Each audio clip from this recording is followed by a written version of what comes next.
ಇನ್ನು ವಿಪಕ್ಷ ಬಿಜೆಪಿ ಹಾಗೂ ಜೆಡಿಎಸ್ ನೇರವಾಗಿ ವಾಲ್ಮೀಕಿ ಹಗರಣ ಹಾಗೂ ಮೂಡ ಹಗರಣವನ್ನು ಮುಂದಿಟ್ಟು ಸರ್ಕಾರವನ್ನು ಹಿಡಿತಾ ಇವೆ. ಈಗ ರಾಜಕೀಯವಾಗಿ ಕೂಡ ಕಾಂಗ್ರೆಸ್ ಹಾಗೂ ಮುಖ್ಯಮಂತ್ರಿ ಸಿದ್ದರಾಮಯ್ಯನವರು ಒಂದು ಟಾಂಗ್ ಅನ್ನು ವಿಪಕ್ಷಗಳಿಗೆ ಕೊಡೋದಕ್ಕೆ ಮುಂದಾಗ್ತಾ ಇದ್ದಾರೆ. ಪ್ರಮುಖವಾಗಿ ಈಗ ಪರಮೇಶ್ವರ್ ಅವರ ನೇತೃತ್ವದಲ್ಲಿ ಒಂದು ಸಮಿತಿಯನ್ನು ರಚನೆ ಮಾಡಿ ಹಿಂದೆ ಅಂದರೆ ಬಿಜೆಪಿ ಅವಧಿಯಲ್ಲಾದಂಥ ಯಾವ್ಯಾವ ಹಗರಣಗಳಿದೆ ಅದರ ಪೆಂಡಿಂಗ್ ಲಿಸ್ಟ್ ಏನೇನಿದೆ, ಹಾಗೆ ತನಿಖೆ ಯಾವ ಹಂತಕ್ಕೆ ಆಗಬೇಕಾಗಿದೆ, ಇದೆಲ್ಲದರ ಸಂಪೂರ್ಣ ವರದಿಯನ್ನು ಕೇವಲ 2 ತಿಂಗಳಲ್ಲಿ ಕೂಡಿ ಅಂತ ಕಟ್ಟಪ್ಪಣೆಯನ್ನು ಹೊರಡಿಸಿದ್ದಾರೆ. ಹೀಗಾಗಿ ಈ ವಿಚಾರ ಈಗ ಕಾಂಗ್ರೆಸ್ ಹಾಗೂ ಬಿಜೆಪಿ ನಡುವಿನ ದ್ವೇಷ ರಾಜಕಾರಣದ ವಿಚಾರದ ಚರ್ಚೆಗೆ ಕಾರಣವಾಗ್ತಾ ಇದೆ.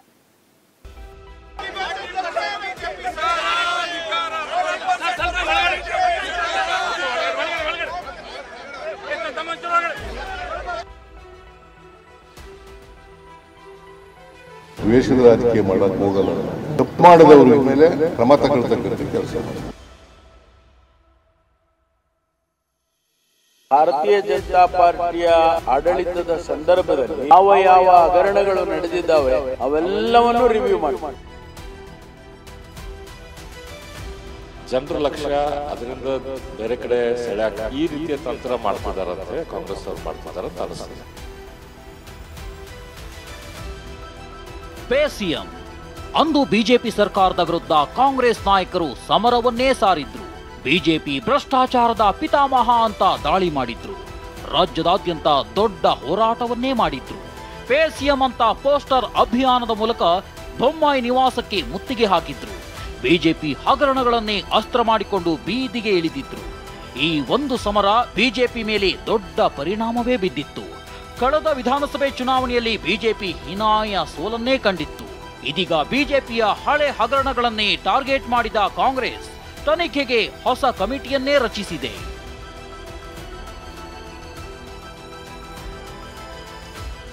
ಬಿಜೆಪಿ ಹಗರಣಗಳ ತನಿಖೆಗೆ ಸರ್ಕಾರ ಸಮಿತಿ ರಚನೆ. ಗೃಹ ಸಚಿವ ಪರಮೇಶ್ವರ್ ನೇತೃತ್ವದಲ್ಲಿ ಸಮಿತಿ ರಚನೆ. ಮೂಡ ಹಗರಣವನ್ನ ಅಸ್ತ್ರ ಮಾಡಿಕೊಂಡಿರೋ ಬಿಜೆಪಿಗೆ ಕೌಂಟರ್ ಕೊಡೋಕೆ ಕಾಂಗ್ರೆಸ್ ಹೊಸ ಸಮರಕ್ಕೆ ಮುಂದಾಗಿದೆ. ಬಿಜೆಪಿ ಕಾಲದಲ್ಲಿನ ಹಗರಣಗಳನ್ನೇ ಟಾರ್ಗೆಟ್ ಮಾಡಿ ತನಿಖೆಗೆ ಮುಂದಾಗಿದೆ. ಇದಕ್ಕಾಗಿಯೇ ಗೃಹ ಸಚಿವ ಪರಮೇಶ್ವರ್ ನೇತೃತ್ವದಲ್ಲಿ ಸಮಿತಿ ರಚನೆ ಮಾಡಲಾಗಿದೆ. ಇದರಲ್ಲಿ ಪ್ರಿಯಾಂಕ್, ಎಚ್.ಕೆ. ಪಾಟೀಲ್, ಲಾರ್ಡ್ ಕೃಷ್ಣ ಬೈರೇಗೌಡ ಕೂಡ ಇದ್ದಾರೆ. ಸಿಎಂ ಸಿದ್ದರಾಮಯ್ಯ ಪ್ರತಿಕ್ರಿಯಿಸಿ ನಾವು ದ್ವೇಷದ ರಾಜಕೀಯ ಮಾಡ್ತಿಲ್ಲ ಅಂದ್ರು. ದ್ವೇಷದ ರಾಜಕೀಯ ಮಾಡಕ್ಕೆ ಹೋಗಲ್ಲ. ನಾವು ಮಾಡಿದ್ರೆ ಹಿಂದೆ ಮಾಡಿದ್ವ ಮುಖ್ಯಮಂತ್ರಿ ಆಗಿರುವಾಗ, ಈಗಲೂ ಮಾಡಿಲ್ಲ ನಾವು. ಬಟ್ ತಪ್ಪು ಮಾಡದವ್ರ ಮೇಲೆ ಕ್ರಮ ತಗೊಳ್ತಕ್ಕಂಥ ಕೆಲಸ ಮಾಡಿ. ಭಾರತೀಯ ಜನತಾ ಪಾರ್ಟಿಯ ಆಡಳಿತದ ಸಂದರ್ಭದಲ್ಲಿ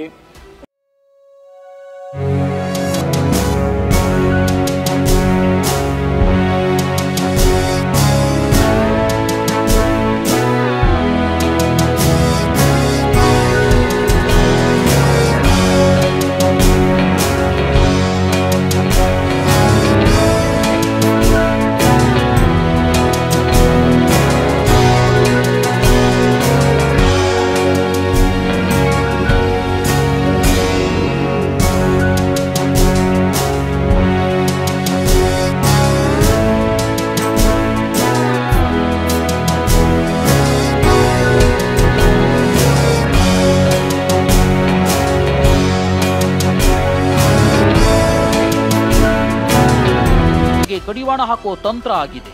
ಬಿಜೆಪಿಯಿಂದಲೇ ದ್ವೇಷದ ರಾಜಕಾರಣ ಅನ್ನೋದು ಆರೋಪ ಆಗಿದೆ. ಹಾಗಾದ್ರೆ ಬಿಜೆಪಿ ವಾದ ಏನು ಅನ್ನೋದನ್ನ ನೋಡೋದಾದ್ರೆ, ಇಷ್ಟು ದಿನ ನೀವ್ಯಾಕೆ ಸುಮ್ಮನಿದ್ರಿ ಹೇಳಿ? ಸುಖಾಸುಮ್ಮನೆ ಬಿಜೆಪಿ ವಿರುದ್ಧ ಆರೋಪ ಮಾಡೋದು ಸರಿಯಲ್ಲ. ಕೊರೋನಾದಲ್ಲಿ ಯಾವುದೇ ದಾಖಲೆಗಳು ಇಲ್ಲ. ನೀವು ವಿಪಕ್ಷವಾಗಿದ್ದಾಗ ನೀವು ದಾಖಲೆಗಳನ್ನ ಕೊಡಬೇಕಿತ್ತು. ಒಟ್ಟಾರೆಯಾಗಿ ಇದೀಗ ಬಿಜೆಪಿಯ ಹಳೆ ಹಗರಣವನ್ನೇ ಟಾರ್ಗೆಟ್ ಮಾಡಿದ ಕಾಂಗ್ರೆಸ್ ತನಿಖೆಗೆ ಹೊಸ ಕಮಿಟಿಯನ್ನೇ ರಚಿಸಿದೆ. ಎಲ್ಲಾ ಹಗರಣವನ್ನು ತನಿಖೆ ಮಾಡ್ತೀವಿ ಅಂತ ಹೇಳ್ತಿದ್ದಾರೆ. ಪ್ರಸನ್ನ ಗಾಂವ್ಕರ್, ಟಿವಿ9 ಬೆಂಗಳೂರು.